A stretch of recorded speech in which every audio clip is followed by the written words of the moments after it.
Hey guys, Nintendrew here, and today I have this, the BittBoy Handheld. You may have seen this making rounds on YouTube in recent months, largely on its striking appearance. This thing really looks like a new Game Boy for the modern era, but if you look past the surface, it's actually an NES and Famicom clone system with an advertised library of 300 built-in titles, all for under 40 bucks. Sounds great, right? But does it deliver? In this review, I'll be taking a look at the hardware itself, we'll check out what games it has on it and how well they perform, and at the end I'll give some of my own impressions of the product. So, let's check it out. Alright, so let's get acquainted with the hardware. As I'm sure you've realized, the design is based on Nintendo's Game Boy lineup of systems, so let's have a quick size comparison. This is the BittBoy, and this is a blue Game Boy Pocket. As you can see, the width of the systems is about the same, but the BittBoy is significantly shorter and has less depth.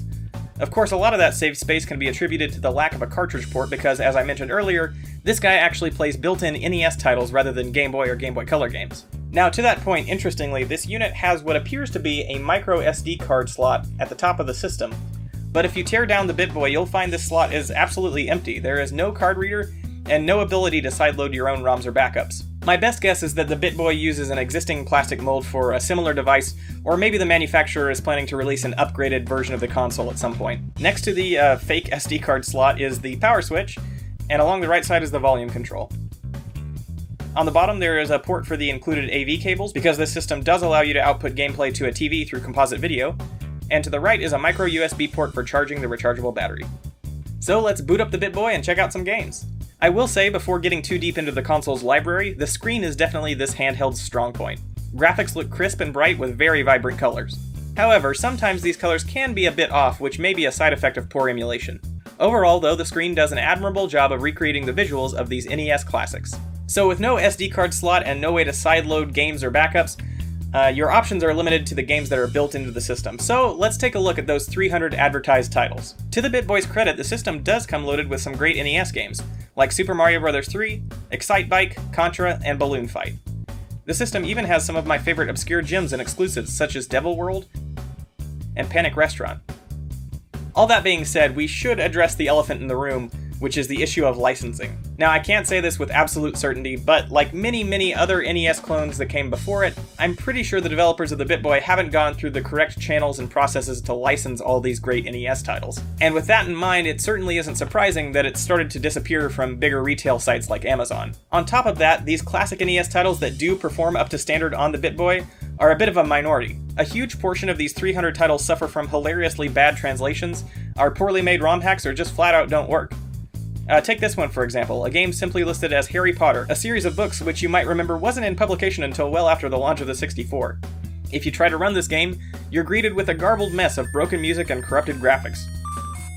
There's also Hot Story, which is just an untranslated version of River City Ransom. Pikachu, a hilariously poor ROM hack of Tiny Toon Adventures. And Small Mario, which I guess is a slot machine. Some other notable entries are Angry Bird 2, Street Fighter 5, got some current gen stuff on there, Awful Rushing, Burbles, Devil Dom Doom, Frantic Mouse, Rural Goblin, Nuts Milk, Duck, Move Box, Radon Bungling. Truly a comprehensive library of everyone's favorite NES titles. Joking aside, another bizarre issue that I noticed is if you try to play the system while charging with the provided micro USB cable, some games just flat out don't work. As an example, in Contra, if the system is unplugged, everything works just fine. But while charging, the game doesn't recognize any input and just sends the protagonist falling into the water below. Really weird. Finally, the BittBoy website claims that the system has only English translations, but that's clearly not the case. In my experience, about a third of the games remain untranslated. So with all that considered, what are my impressions of the BittBoy console? Well, clearly in its current state, I can't recommend that you go drop $40 on this thing. It's definitely an interesting novelty, and with swirling rumors of a Game Boy Classic this past week, it's certainly a tantalizing preview of what we might be able to see in the near future. But with rough emulation, a mess of poorly translated ROM hacks, and no support for custom ROMs, it seems to be just on par with hundreds of NES clone systems that came before it. Here's hoping we can see similar hardware with better performance in the future, and hopefully without all that unlicensed software. Alright, that's about it. Thanks so much for watching this new review. If you did enjoy the video, please do drop a like below and leave me a comment, let me know what you think about the product.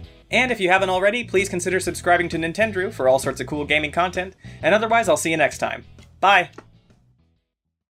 Hey, thanks again for checking out this BittBoy handheld review and watching through to the end of the video.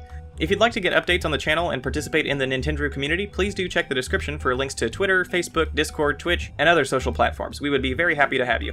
Otherwise, I hope you'll keep an eye out for the next video. Take care.